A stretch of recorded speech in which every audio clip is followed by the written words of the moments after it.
So I'm curious, do you think that dentistry is a good profession for young people to consider? And what advice do you have to the ones that have already graduated and they're brand new? What do you do? I have a lot of questions come to me from the younger dentists and from the senior dental students and the residents. And the answer is yes. I think it's a great place to be. I think the future is extraordinarily bright.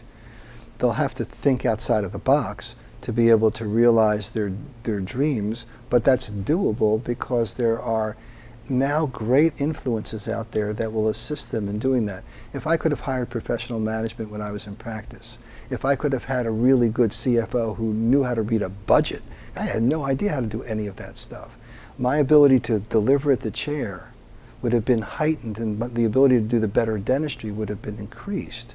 So I think the opportunity is great. By the way, most of the young people are looking to group practice now. That's where they're going because there's no other place to go. Well, are most of them getting out and becoming associates somewhere? Associates within group, not at solo level, because the associate at the solo level usually leads to purchase of the practice. And banks are getting a little bit more constricted to lend someone $1 million who can only generate so much money. That's interesting. Okay. Okay. You know, a solo practice only's got so many patients. Yeah. And so now you bring on an associate, and all the excess gets used up in 90, 120 days, and then the young kid has got to go scrape for himself, and he's got a $6,000 bill from this, he's got a student loan to pay for this, he's got a house, and you know, it's too much. So the group offers them a much less stressful way to move into dentistry. And then they, you know, after 5 years of being an associate within a group, and you have stock options and you're used to it and it really feels right, they're not going to go buy a solo practice.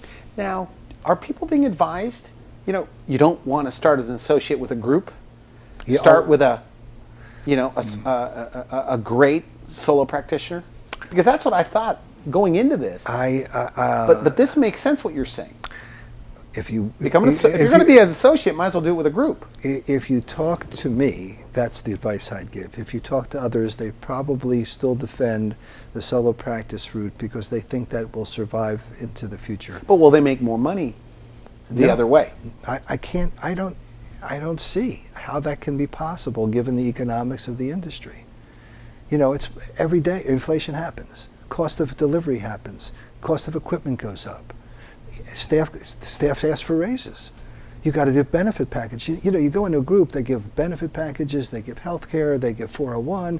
They know how to do a group. Well, then tell me this. Would you tell them also to have some kind of a clause in there to say, hey, someday I get a chance to buy in to this group? Most groups offer that from the very beginning. If you want to buy in, you can buy in.